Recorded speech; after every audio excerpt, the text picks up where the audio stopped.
students. Today we'll discuss about the structure of bacteriophages.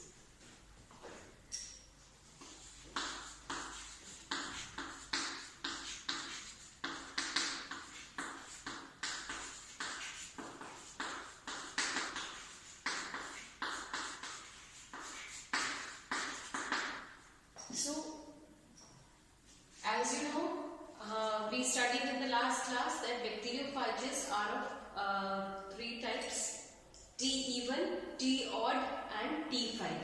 And you know that T stands for type and bacteriophages are T1 to T7 type. So here we are going to study the typical structure of T2 bacteriophage. It has a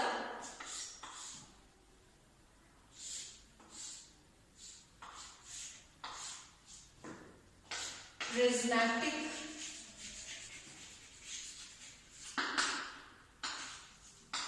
head, which is tadpole shaped or spermatozoid shaped.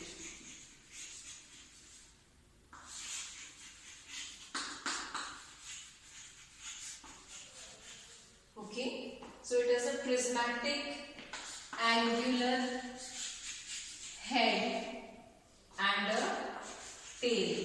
There are two portions, and the prismatic angular head and the tail is contractile.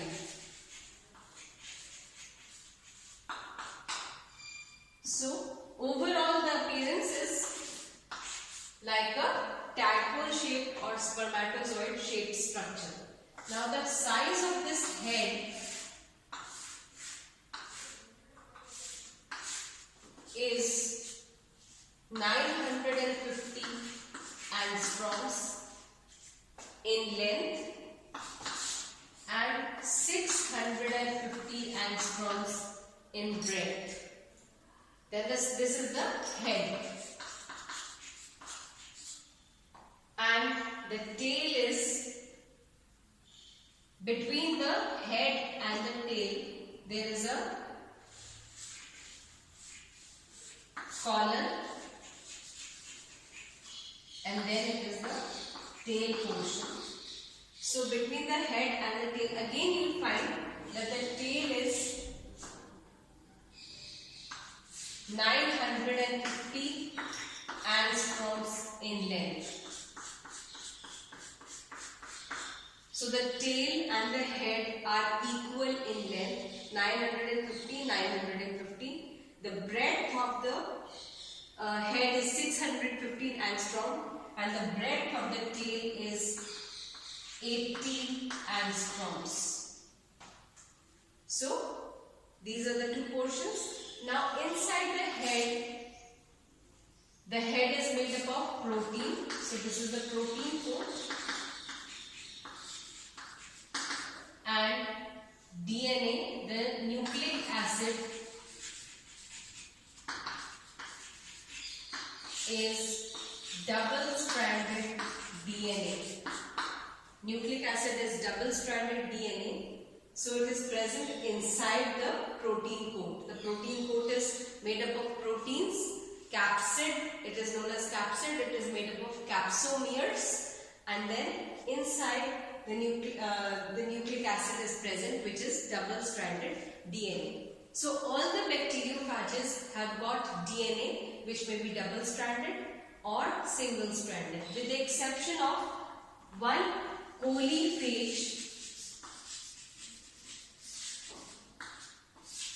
5X174.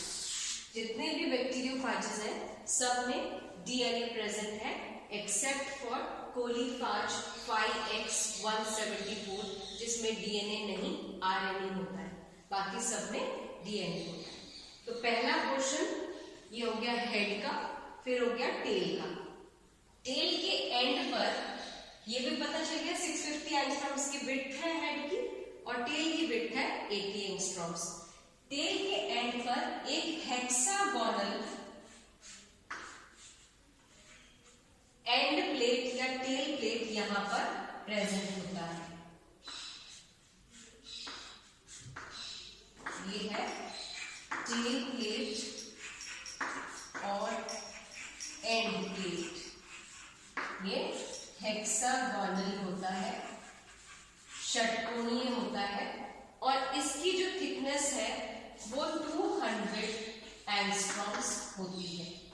ठीक है, इसकी जो thickness है वो 200 angstroms होती है। इसके बाद 6 टेल फाइबर्स प्रेजेंट होते हैं। 6 टेल फाइबर्स प्रेजेंट होते हैं एंड पर और इनकी फुल लेंथ होती है 1500 एंगस्ट्रॉम्स। ठीक है, तो ये और साथ में कुछ एंड प्लेट पर टेल पिन्स भी प्रेजेंट होती है। तो टेल फाइबर्स जो है वो 1500 एंगस्ट्रॉम लॉन्ग होती है, 6 नंबर में होती है और इनका क्या काम होता है, जैसे ये बैक्टीरियल सेल के ऊपर बैक्टीरियोफेज आया तो टेल फाइबर्स के हेल्प से ये इसने एब्जॉर्ब किया इसको बैक्टीरियल सेल वॉल को और इस टेल फाइबर के इन टेल फाइबर्स के अंदर एंजाइम्स प्रेजेंट होते हैं जो बैक्टीरियल सेल वॉल के लाइसिस में मददगार होते हैं। तो वो एंजाइम्स प्रेजेंट होते हैं इन टेल फाइबर्स पर जो बैक्टीरियल सेल वॉल का लाइसिस करते हैं। ठीक है, तो ये इसका फंक्शन होता है। तो अब एक चीज और ध्यान होनी चाहिए आपको कि बैक्टीरियोफाज के अंदर जो प्रोटीन कोट और जो न्यूक्लिक एसिड है उसकी परसेंटेज क्या होती है। जनरली प्रोटीन 60% है एंड न्यूक्लिक एसिड 40% होता है। एट टाइम्स ये 50% भी हो सकता है प्रोटीन कोट, तो न्यूक्लिक एसिड भी 50%। तो 50-50 का रेशियो हो सकता है प्रोटीन एंड न्यूक्लिक एसिड का, या 60-40 भी हो सकता है। 60% प्रोटीन कोट का पार्ट है और 40% न्यूक्लिक एसिड का पार्ट है। और कुछ न्यूट्रल लिपिड्स भी प्रेजेंट होते हैं इनके अंदर। तो ये सारी चीजें आपको पता होनी चाहिए बैक्टीरियोफेज की टिपिकल स्ट्रक्चर के बारे में। इसके अलावा क्या है कि जो ये बैक्टीरियोफेजेस है इनका कार्य आपको पता है कि बैक्टीरिया को इन्फेक्ट करना होता है, तो इसलिए इकोनॉमिकली काफी इंपॉर्टेंट होते हैं।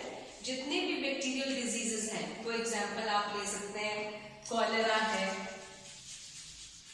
और भी कई सारी वाटर बॉर्न बैक्टीरियल डिजीजेस हैं। बहुत सारी बैक्टीरियल डिजीजेस के लिए बैक्टीरियोफेज को उस एनवायरनमेंट में एंट्री देते हैं और उससे वो क्या करता है कि जो पैथोजेनिक बैक्टीरिया है, जो रोग कारक बैक्टीरिया है जो हमारे अंदर रोग पैदा करते हैं, उन बैक्टीरिया को लाइस कर देते हैं और वो बैक्टीरियल सेल नष्ट हो जाता है। तो इसलिए वो बैक्टीरियल डिजीज होने के चांसेस बहुत कम हो जाते हैं। इसलिए they are known as scavengers, क्योंकि जहां जहां बैक्टीरियल पैथोजेंस प्रेजेंट होंगे वहां वहां उन बैक्टीरियल पैथोजेंस को लाइज करने के लिए, उनके बैक्टीरियल सेल वॉल को नष्ट करने के लिए ये बैक्टीरियोफेज जब इनको हम इंजेक्ट करेंगे तो वो उन बैक्टीरियल सेल वॉल्स का लाइसिस कर देंगे और वो बैक्टीरियल सेल्स जो है वो डिजीज कॉज ही नहीं कर पाएंगे। तो इसलिए इनको they are known as scavengers. तो बहुत सारे बैक्टीरियल डिजीजेस को कंट्रोल में लाने के लिए इनको काम में लेते हैं। ठीक है, तो ये आपको बेसिक स्ट्रक्चर पता होना चाहिए। इसमें हमने टिपिकल T2 जो टी इवन फेज है उसका हमने आपको स्ट्रक्चर बता दिया, डायमेंशंस बता दिए हैं और इनका कॉम्पोजिशन किस किस का बना हुआ है ये भी बता दिया। प्लस इनमें बैक्टीरियोफेजेस में जनरली डीएनए ही होता है instead of RNA. Only 5X174 एक ऐसा एग्जाम्पल है जो आपको ध्यान में रखना है। एक कॉलीफेज है जो कि आरएनए जिसमें प्रेजेंट है डीएनए के बजाय। ठीक है, आगे हम नेक्स्ट क्लास में और पढ़ेंगे इसके बारे में, वायरसेस के बारे में। Thank you.